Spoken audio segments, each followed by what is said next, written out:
Thank you very much, and thank you for inviting me to be here today. The choice of language was childhood Finnish or English, so I thought we'd all be better in English than in childhood Finnish, so thank you. So I'm going to talk today about the OECD Substitution and Alternative Assessment Toolbox. So this is a resource of tools and information that those looking to do substitution can use in their substitution or alternatives assessment. I thought I'd start just with a little bit of background about the OECD Environment, Health and Safety Program. So this is the program under which is the chemicals management program. So we collaborate with the member countries, which there's 36 member countries to the OECD, as well as partner countries and other stakeholders on chemical safety. And really the goals are to improve chemical safety for human health and the environment, to make chemical policies more transparent and efficient, and save resources for government and industry in doing so, and also prevent unnecessary distortions in trade of chemicals and chemical products.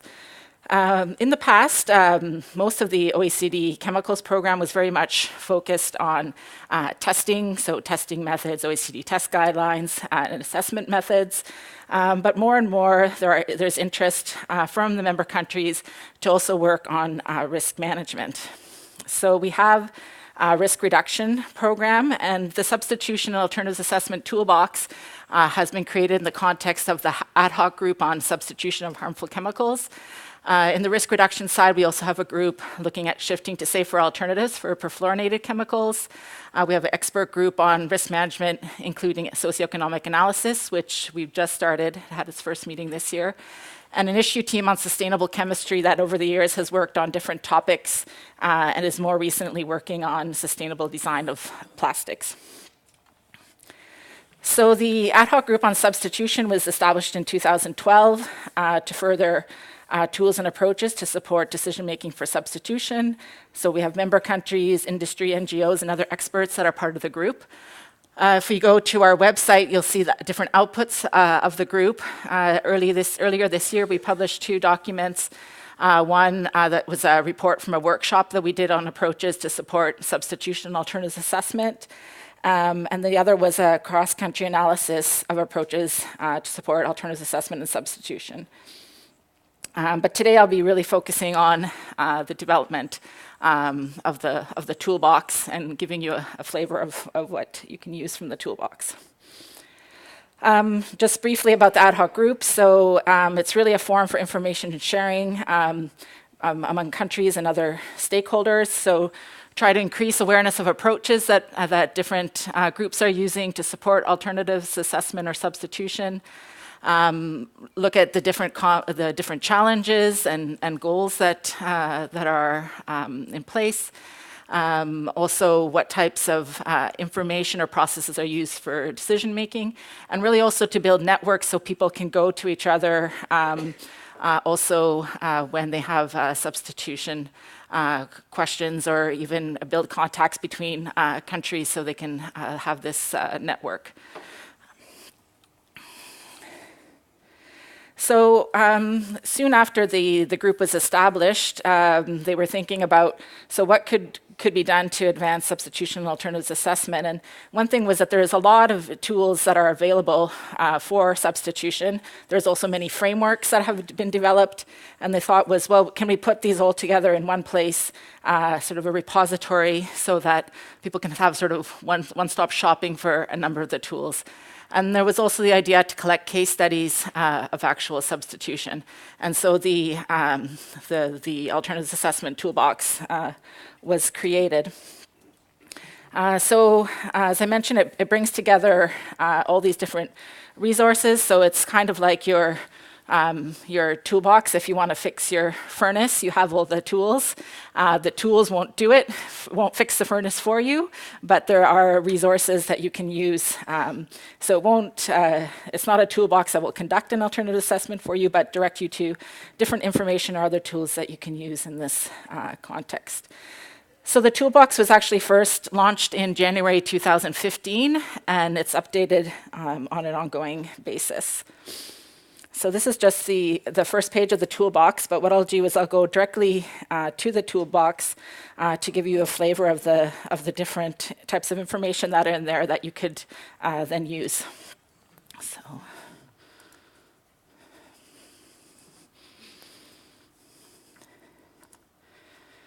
All right, so the toolbox is divided into 4 main sections.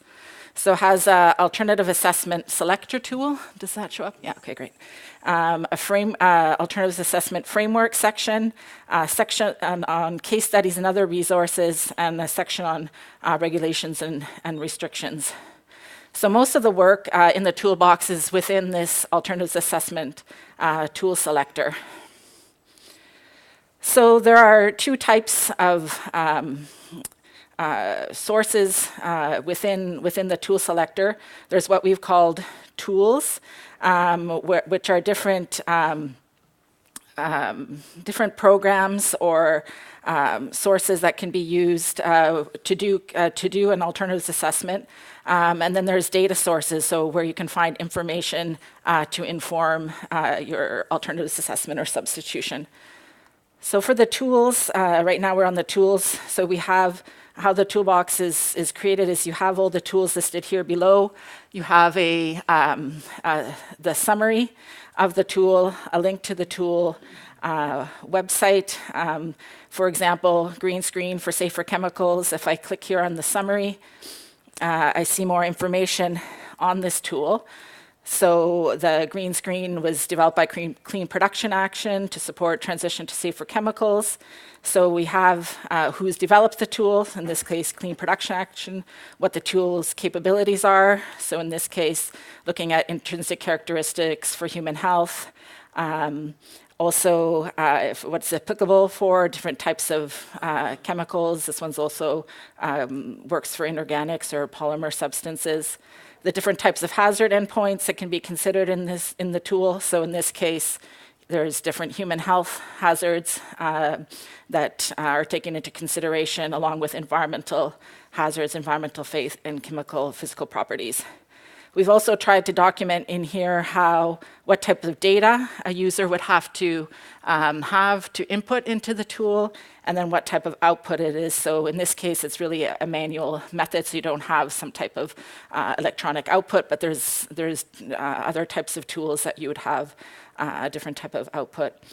We've documented if there's guidance available, or for example, if there's a fee associated with the tool, and then the references for the tool. So what you can also do is, for example, in this filter, if you are particularly interested in, for example, chemical substitution, you want the tool to have to look at the ecotoxicity attributes, and you don't want to pay anything for the tool. So free of charge. You can select here some of the different types of attributes or different types of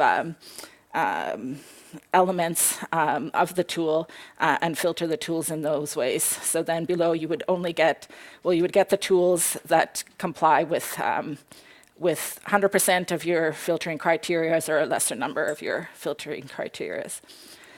And you can also directly compare some of the tool attributes. For example, if we select 3 of the tools, the column model from Germany, the green screen, and then the ChemiPrio tool, we can just look side by side at the various information on the tool. So it can also give you an idea of maybe some of the capabilities of the one tool versus another, and if you'd like to use that in your particular case. In the other part of this section of the toolbox, we also have data sources. So here, again, it's structured in the same way. We have all the data sources listed below with a link to their summary and the tool website. And again, you can do a sort of filtering if you want to look at, let's say, only the tools that have environmental fate. Then you can also, and if you want to see if it's available in multiple languages, You can filter for that, and these are the tools that would have that criteria for you. So then you would actually have to go to the tool website to use the particular tools. We also, so this is what we spent the most of the time collecting, was all of these alternatives assessment tools and data sources, and we're happy to add more tools and data sources. So if you're aware of any, we're happy to hear about that, and we can add them to the toolbox. We recognize, though, there are also a number of other types of tools that can inform substitution. So we've collected those here, also an inventory of non-hazard assessment tools. So the various types of categories. There's some tools focusing on cost-benefit analysis, some on life cycle assessment, some on exposure assessment, others focusing more on material management instead of chemicals focus. And so these are not as detailed here, but a short description is provided along with the organization that's developed that particular tool. And there's about 24 of those non-hazard assessment tools. So if I move to the frameworks and guides section, so there are really a number of different guides or guidance that have been developed by other different organizations for substitutional alternatives assessment. So I think here we have 24 different guides, and so you have a short description of the type of the framework or the guide. For example, some of these are, initial ones here are from academia. We have some from different non-for-profit organizations. There's ones from government and industry here as well. So it's different guidance that's been developed in different contexts for alternatives assessment. Then I'll go to the third section here. So this is case studies and other resources. So this case studies section we've actually more recently developed. Initially, we just had some links to different case studies, and here we're trying to provide a bit more information. So the idea of having the case studies is if maybe your chemical happens to be in one of these case studies, or there are also examples that can be helpful in thinking about doing an alternatives assessment. So there's 33 case studies right now in the toolbox. Also, we link to a number of other resources where there are other case studies. So there's obviously more than 33 good examples of substitution, but what we tried to do initially here is to take different case studies that have been developed in a number of the different frameworks, for example, from California Safer Consumer Products to the EPA to the European Chemicals Agency, so the REACH analysis of alternatives, and populate some of these examples here. So I'll just show you what's available. So for example, in this example, there's an alternatives assessment done on methylene chloride in paint and varnish strippers. So if we look at the full summary for that, you have the link to the actual case study and the assessment. But so here it shows that methylene chloride was the substance of interest. Then this is a list of all the alternatives that were considered in the alternatives assessment. Then we've noted which sectors are involved, so paint and varnish strippers in this case, and the technical function, cleaning agent or solvent. And then we've pulled from the publication of the case study the hazard endpoints that were considered, the tools that might have been used in the hazard assessment, also some information on the purpose or the goal of the alternative assessment, and some of the key findings. So in this way, you can get an idea of a summary of the case study. It's also possible to do a brief search. For example, you can type in phthalate here and see the phthalate case studies that come up. You can also, again, this has some searchable functions to to probe the case studies for your chemical of interest. I'll just briefly go to the last resource here.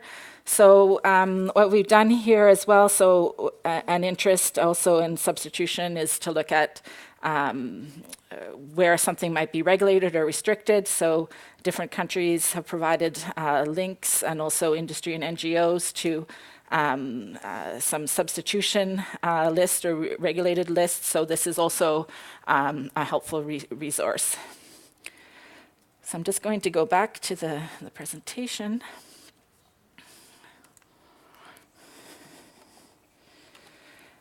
So some of the future work of the Ad-Hoc Group, so we'll continue to update the Substitution and Alternatives Assessment Toolbox. We're also, from our workshop last year, a couple of the areas of interest for countries to work on is to collect information on priorities for alternatives assessment and substitution across countries. So we've done an initial gathering of this information from a number of countries that we're compiling right now. So the idea is that there can be potential to collaborate between countries on substitution for these chemicals. Also, there was a desire to work on guidance for key considerations for identification of safer alternatives. So when you're doing alternative assessment, what actually constitutes the safer alternative? So what are the considerations that should be in place? And then also what are the trade-offs between some of those factors when you're trying to decide if one substance is safer than another. So this will principally focus on safer chemicals, but it's obviously all life cycle aspects come into play as well. So these are just some links to the OECD work on chemical safety and risk management. And if you have any questions after the workshop, feel free to contact me, and hopefully the substitution toolbox is something that can aid some of you in finding resources that will help in substitution and alternatives assessment. So thank you very much. Thank you very much, Eeva. Thank you very much. Thank you. We have time for a couple of questions. So anyone? Yes. Wants? Thank you. Could I have the first one, please? My name is Marianne van der Hagen. I work here in the Norwegian Environment Agency, and I was just wondering about the section on regulations and restrictions. Does that cover all legislation considering REACH, biocides, plant protection products, and so on also? I don't remember off the top of my head what's there. I think it's mostly, the links we have there I think are mostly the REACH related ones for the EU. Yeah, I think maybe they're not all there. REACH is there. Yeah. Thank you. Another question. Well, it's a large system, very comprehensive. It's a good tool, of course, to find some substitutes for maybe easy processes. But I was wondering, a lot of know-how is maybe kept within the company, or it is it's confidential, and there's a patent going on, and so on. So how do you expand the choice of substitutions? Yeah, no, I think that's something that we struggle with as a group too. I mean, one idea that we had in the past was to do a catalog of substitutions. So if you had chemical X, what are the substances that you could use as substitutes for that particular substance? And the issue came up, well, you'll get the ones that are known, but there's a lot of, industry puts a lot of time into developing these substitutes, and of course, they want the economic benefits of that as well. And I think that's a challenge in this whole area, is that we want to be able to increase the transparency and share this information, but at the same time protect this business aspect as well. So I don't have a good answer. It's something that we struggle with, I think, on this topic is just that. Okay, thank you, Eeva. It's very, very interesting. So thank you again.